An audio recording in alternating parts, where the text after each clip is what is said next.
अनिरुद्धाचार्य जी, शादी से पहले लोग मिले तो आपको आपत्ति, लिव इन रिलेशन में रहे लोग अपनी मर्जी से जबकि वो बालिग है तो आपको आपत्ति। अब आपको इस बात पर भी आपत्ति है कि शादी ब्याह हुआ और वो अपनी मर्जी से हनीमून मनाने जा रहे हैं तो भी आपको आपत्ति। भाई हनीमून पर क्यों आपत्ति है आपको? जाओ हनीमून मनाओ, आपत्ति नहीं है, खूब हनीमून मनाइए, परंतु एक बात याद रखिएगा कि हनीमून के पहले हमारे यहाँ की परंपरा है, विवाह के बाद कुल देवताओं को प्रणाम किया जाता है, एक सत्यनारायण भगवान की कथा सुनी जाती है, अपने कुल देवी देवताओं को प्रणाम करके अपने घर की मर्यादाओं का पालन करके फिर आप जाइए। और शादी क्यों की जाती है? एक अच्छी संतान की प्राप्ति के लिए। आप आनंद लीजिए, कोई बुराई नहीं है, पर जो अब सीधे कुछ लोग क्या करते हैं, मंडप से सीधे उड़ जाते हैं। तो भाई कम से कम अपने कुल देवताओं को तो हाजिरी लगाओ कि हे प्रभु, हमने विवाह किया है, हमारा गृहस्थ सुखद हो, इसके लिए हे हमारे कुल देवता, हे ग्राम देवता, हे हमारे गुरुजन आचार्य जन, हमारे अपने बड़े, सबका आशीर्वाद लेके ना गृहस्थी स्टार्ट होती है।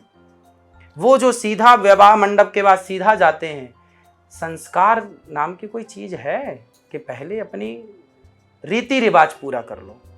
वो रीति रिवाज हमारे बुजुर्गों ने बनाई हैं, हमने नहीं बनाई। अनिरुद्धाचार्य ने वो रीति रिवाज नहीं बनाए, हमने अनिरुद्धाचार्य ने तो केवल ये कहा है कि उन रीति रिवाजों का पालन करो बेटा।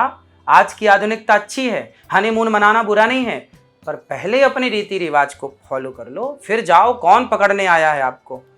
देखिए, महिलाओं के अंदर एक राय सी बन रही है कि जितने भी नियम कानून है अनिरुद्धाचार्य जी महिलाओं के ऊपर ज्यादा थोप देते हैं। आप एक बात बताइए, किसी की शादी हो रही है और कोई लड़की नाचते गाते हुए अपने मंडप में जा रही है तो आपको क्या प्रॉब्लम है? मर्यादित है ये। अगर पुरुष नाचते हुए गाते हुए जा रहा है तो? पुरुष भी ना जाए, कहाँ जा रहा पुरुष? मेरी शादी, मैं अपनी शादी में नाचूं? पर पुरुष नहीं नाच रहे हैं ज्यादा पुरुष तो ना केवल, आप देख लीजिए उठा के हिसाब किताब। तो शादी उनकी, बालिग वो है, अपनी मर्जी से कर रहे हैं, 7 फेरे ले रहे हैं, समाज के सामने ले रहे हैं, और अगर उसमें महिला ने अपनी खुशी का इजहार कर दिया तो अनिरुद्धाचार्य जी को इसमें दिक्कत क्या है? फिर हम अपनी गाड़ी से दिल्ली जाते हैं, हम 150 की स्पीड पर गाड़ी चलाते हैं, तो सरकार को दिक्कत क्या? क्यों नोटिस कट किया जाता है कि भाई 1000 रुपए का जुर्माना? वो नियम कानून तोड़ना है, इसमें कौन सा कानून तोड़ा? क्यों? इसमें भी तो कानून तोड़ा, ईश्वर का, मर्यादा का उल्लंघन नहीं है ये। हमारे यहाँ की परंपरा रही है कि बेटी और बेटे विवाह कर रहे हो, मर्यादा में रह के करो। हम गाड़ी ओवर स्पीड चलाएं, इसमें दिक्कत है, और आप ओवर स्पीड में कुछ भी कर रहे हैं, शादी मंडप में आ रहे हैं, वो ओवर स्पीड नहीं है। वहां भी तो एक खुशी का मौका है। क्यों? तो हम भी तो खुशी से दिल्ली जा रहे थे गाड़ी में, 2000 का जुर्माना काहे लग गया भैया? क्यों चालान करके आ गया? वो कानून का उल्लंघन है, तो वो भी मर्यादा का उल्लंघन है।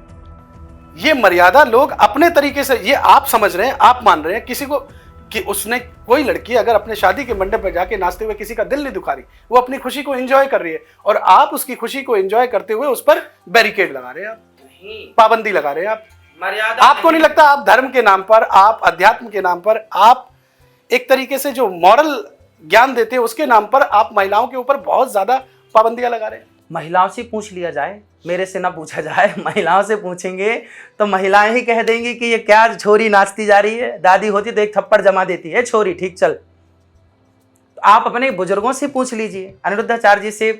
अनिरुद्धाचार्य जी जो कहते हैं वो तो मर्यादा की बात करते हैं, लेकिन हमारी बात सही, हम ऐसा नहीं कहते।